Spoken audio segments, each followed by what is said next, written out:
I'm Gretchen Bernard, Professor of Biology at Moraine Valley. The Moraine Valley Foundation is so thankful for your support of our students, and they asked me to tell you a little bit about planting native seeds. You'll be receiving a packet of seeds in the mail shortly from the foundation. The seed packet contains 5 different species of native wildflowers. Native wildflowers have been evolving and adapting to this climate, the Chicagoland climate, for about 10,000 years. So they're really easy plants to grow. They thrive in harsh, cold winters and hot, dry summers. Once they're established, they will need no irrigation and no fertilizer. They're resistant to pests and diseases, and they're beautiful too. They also provide a really important food source for pollinators.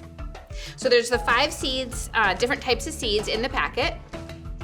And you can see here some of those seeds. These belong to a plant called wild bergamot, and you can see how tiny they are. This is a plant that will get to be about 2 feet tall.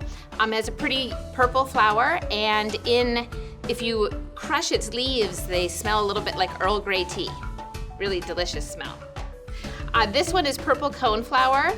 This is a real showstopper, and you've probably seen it growing. It's really commonly grown in landscaping.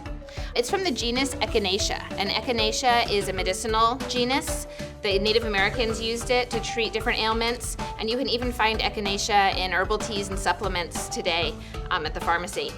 So those are the Echinacea seeds. This will get to be about 3 feet tall, and it's a beautiful purple flower. Over here we have sand or lance-leafed coreopsis. And coreopsis is going to be about 2 to 3 feet tall, and it has a yellow daisy-like flower. Partridge pea is another native plant. Partridge pea is a legume, which means that it is part of the bean family. And legumes produce nitrogen or fix nitrogen in the soil, which means they make it available to other plants. And so having a legume in a flower garden or in any ecosystem is really important. They'll help all the plants to grow better. Partridge pea will have a yellow flower, and its leaves are actually sensitive to the touch. So it's sometimes called the sensitive plant. If you touch the leaves, they'll sort of shrink back away from you. Finally, you'll find black-eyed Susan seeds in your packet. They're another really tiny seed. Black-eyed Susan, though, is a plant that will thrive anywhere. It's a really, really adaptable plant, has big yellow flowers, and will bloom all summer and even into the fall.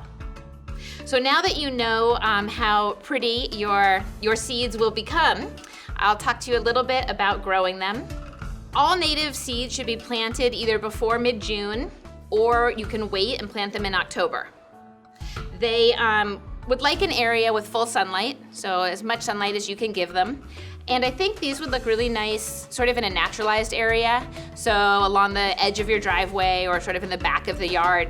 If there's enough sun, those would be good spots for them. The seed packet will cover 50 square feet, which is bigger than this bench, but I would say if you use an area this size, you'll be fine.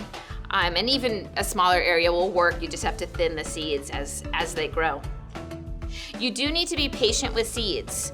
These plants will take 2 years, maybe even 3 years to really mature, and it could be that long before some of them bloom.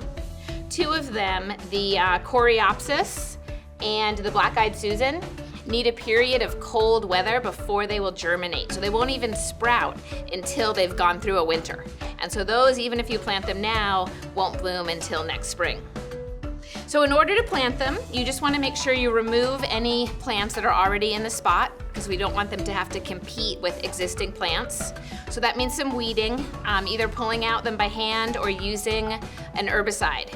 Roundup is an herbicide that will kill anything and everything, so you have to be careful when you use it. But you can use that to help get rid of weeds, and it will degrade in the soil very rapidly, so it doesn't stick around for a long period of time.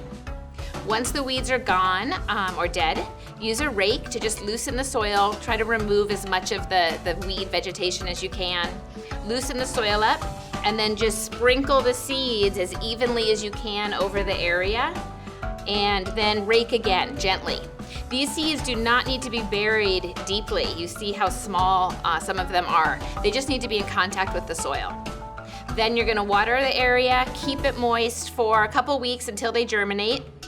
These, a friend of mine planted these just to give you an idea of the size these will be when they start to grow. These are about 2 weeks old. You do not need to start these in a separate container, but they'll grow fine in the garden. So you have to be patient while they grow, and then you also have to try to help them along by keeping them moist, throughout their first year when it dries out, and then trying to get rid of weeds that are competing with them. If you recognize a weed, like it's a dandelion, pull it out. Sometimes it's hard to tell is this a weed or a black-eyed Susan? It's hard to know at this point. Most of these natives will stay pretty short this first year. If something gets to be tall in your garden, you could pull it out or cut it with a scissors, because it's probably a weed. In the fall or early spring, I mow the whole area down to the ground and then watch as your natives come back, and hopefully you'll be able to recognize them soon.